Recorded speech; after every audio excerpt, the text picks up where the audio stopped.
ଏକାଦଶୀ ଆମେ ଏକାଦଶୀର ମହିମା ଶ୍ରବଣ କରିବା, ତାପରେ ଭଗବାନଙ୍କର ନାମ ଗ୍ରହଣ କରିବା। ସମସ୍ତେ ଧ୍ୟାନ ଦେଇକି ଶ୍ରବଣ କରିବେ।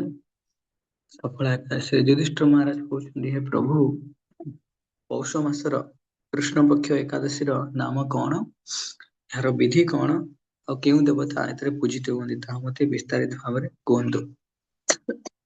ଶ୍ରୀକୃଷ୍ଣ କହିଲେ, ହେ ମହାରାଜ, ତୁମ ପ୍ରତି ସ୍ନେହବଶତଃ ଉକ୍ତ ବ୍ରତ କଥା କୀର୍ତ୍ତନ କରୁଛି। ବହୁ ଦାନ ଦକ୍ଷିଣା ଯୁକ୍ତ ଯଜ୍ଞ ଆଦି ଦ୍ୱାରା ମୁଁ ସେପରି ସନ୍ତୁଷ୍ଟ ହୁଏ ନାହିଁ, ଏହି ବ୍ରତ ମତେ ସେପରି ସନ୍ତୁଷ୍ଟ କରିଥାଏ।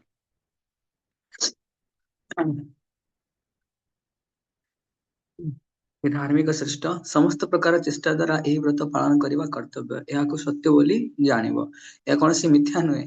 ସଫଳ ଏକାଦଶୀ କିପରି କରଣୀୟ, ଏହାର ମହାତ୍ମ୍ୟ କଣ? ପୌଷ ମାସର କୃଷ୍ଣ ପକ୍ଷ ଏକାଦଶୀର ନାଁ ହେଲା ସଫଳ ଏକାଦଶୀ। ନାଗଗଣଙ୍କ ମଧ୍ୟରେ ଯେପରି ଶେଷ ନାଗ, ପକ୍ଷୀଗଣଙ୍କ ମଧ୍ୟରେ ଯେପରି ଗରୁଡ଼, ଦେବଗଣଙ୍କ ମଧ୍ୟରେ ନାରାୟଣ, ମନୁଷ୍ୟଗଣଙ୍କ ମଧ୍ୟରେ ବ୍ରାହ୍ମଣ ଯେପରି ସର୍ବଶ୍ରେଷ୍ଠ, ସେହିପରି ସମସ୍ତ ବ୍ରତ ମଧ୍ୟରେ ଏହି ଏକାଦଶୀ ବ୍ରତ ହିଁ ସର୍ବଶ୍ରେଷ୍ଠ।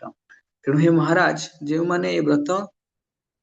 ଯେଉଁମାନେ ଏହି ବ୍ରତ କରନ୍ତି ସେମାନେ ମୋର ଅତିଶୟ ପ୍ରିୟ।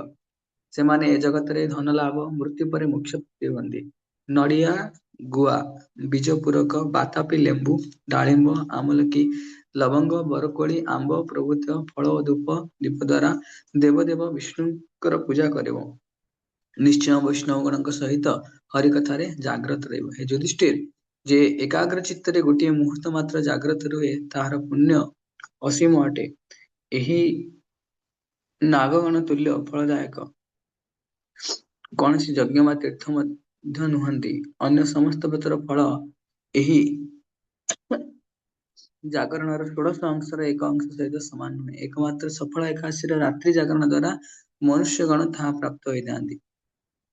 ଉତ୍ପତ୍ତି ଆଉ ବିବରଣରେ ବର୍ଣ୍ଣନା କରାଯାଇଛି କି ମହିଷ୍ମର ନଗରର ଚମ୍ପାବତୀ ନାମକ ପ୍ରସିଦ୍ଧ ପୁରୀ ଥିଲା। ସେଠାରେ ଥିବା ରାଜର୍ଷିଙ୍କର 5 ପୁତ୍ର ଥିଲେ।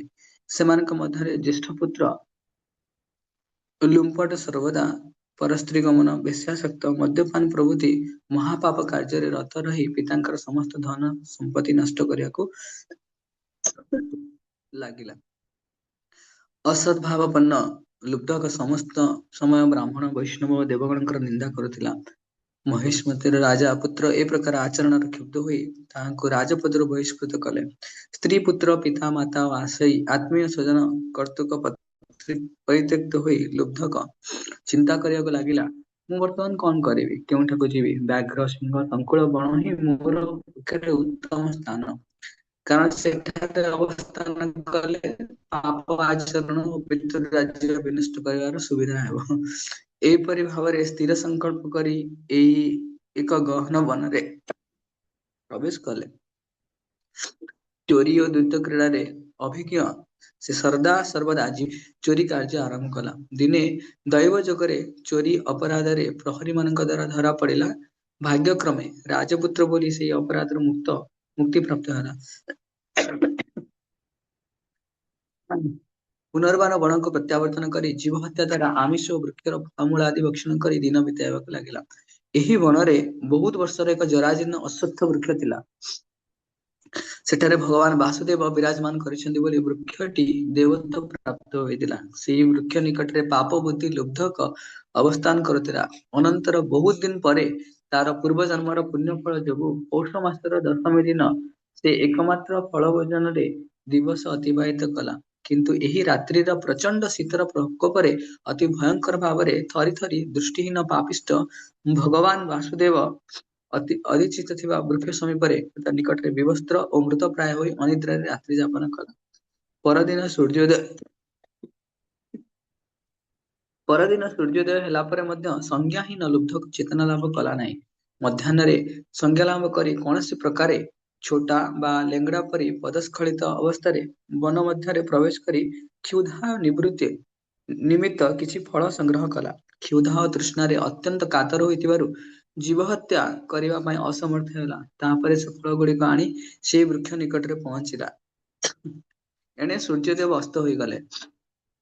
तार इंद्रिय गुड़िक बिना आहार और पान जो क्रमशः निस्तेज हो पड़ा से जीवन चलीजा भय भीतत्रस्त हुई ईश्वर उद्देश्य से ही संगृहित फल समूह को से अश्वत्थ वृक्ष मूल निवेदन पूर्वक कहला हे पिता मोर गति कौन है लक्ष्मीपति नारायण आपण संतुष्ट हूँ यहीपरि भाव से अभुक्त अनिद्रा से रात्रि जापन कला श्री कृष्ण कहले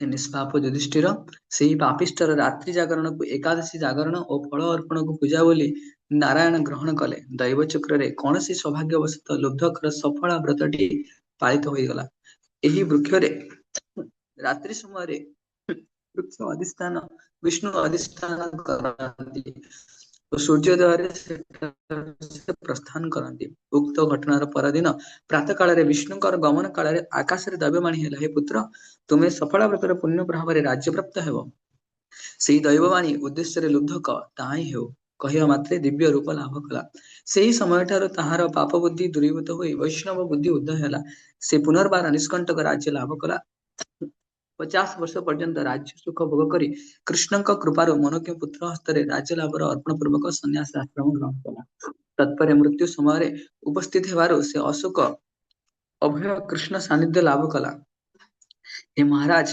ଏହିପରି ଭାବରେ ସେ ଉକ୍ତ ସଫଳ ଏକାଦଶୀ ପାଳନ କଲେ ସେ ଜାଗତିକ ସୁଖ ଓ ମୋକ୍ଷ ପ୍ରାପ୍ତ ହୁଏ ସେ ବ୍ରତ ପ୍ରତି ଯେଉଁମାନେ ଆସକ୍ତ ସେମାନେ ଧନ୍ୟ ସେମାନଙ୍କର ଜନ୍ମ ସାର୍ଥକ ସେଥିରେ କୌଣସି ସନ୍ଦେହ ନାହିଁ ଏହି ବ୍ରତ ମହାତ୍ମ୍ୟ ପଠନ ଶ୍ରବଣ କଲେ ମାନବ ରାଜସ୍ୱ ଯଜ୍ଞର ଫଳ ଲାଭ କରିଥାଏ न धनम न जनम न सुंदरीम कवितांग वा जगदीश गामये मम जन्मनि जन्मनीश्वरे भवतां भक्ति रहे तो वैष्णव गण माने ए समस्त प्रकार एकादशी व्रत को धारण करती आम आचार्य माने कहती ये जो फल लाभ सब आम फलश्रुति शुणुचे फलश्रुति कौन बाह्य जगतर लोक माने जो माने भगवान भक्ति प्रति विमुख होती से आकृष्ट करने वैष्णव माने स्थिर बुद्धि संपन्न होती स्थिर मति संपन्न स्थित प्रज्ञ होती सर्वदा सर्वदा भगवान कृष्णकर आश्रय ग्रहण करने तत्पर था तेणु एक निष्किंचन भक्त ही भगवान प्राप्ति कर तेणु कुंती महाराणी जो हृदय उद्गार रे से कहती कौन कि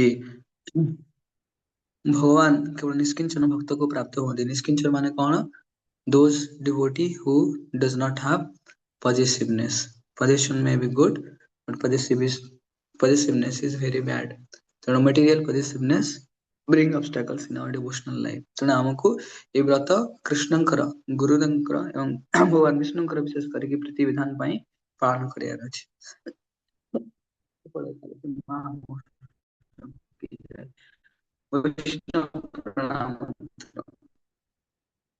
वैष्णव वांछाकल्पतरु सदृश क्षमाशील दयार सागर दयार सागर पतित जीवन उद्धार करी दैनंदिन जीवन रे ज्ञात वा अज्ञात यदि कौनसी साधु गुरु वैष्णव निकट अपराध होता है ताले प्रातः मुहूर्त से क्षमा प्रार्थना मांगी नेवा उचित वांछाकल्पतरुर्भ्यश्च कृपा सिन्धुभ्येव च पतितानं पावनेभ्यो वैष्णवेभ्यो नमो नमः अनंत कोटि वैष्णव भक्तवृंद की जय जगद्गुरु श्रील प्रभुपाद की जय हरे कृष्ण